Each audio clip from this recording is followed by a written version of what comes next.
Все сегодня с нетерпением ждем, когда освободим мы нашу землю от этих шайтанов.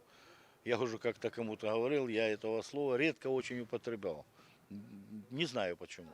Ну, наверное, я научился у Рамзана Ахматовича. Я смотрю его выступления, слова, очень много правильных, очень много верного и пользу.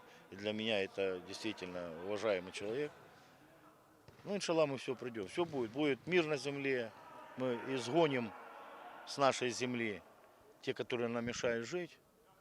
Все будет хорошо. Я сам родитель, поэтому я в первую очередь, конечно, бы хотел бы сказать в адрес родителей, которые воспитали таких, во-первых, настоящих мусульман, одним словом. Те, которые со словом Аллаху Акбар идут вперед и не боятся, они знают, что они в правом деле, они занимаются освобождением своей земли. Ну и, конечно же, огромная благодарность тем воинам, которые сейчас защищают. Это они бесстрашные воины. Вот бесстрашные, смотрю, у меня очень много появилось друзей, братьев среди чеченцев.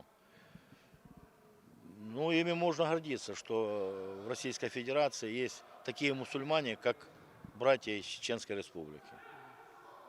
Пусть их хранит Аллах, пусть в их семьях достаток, мир и благополучие.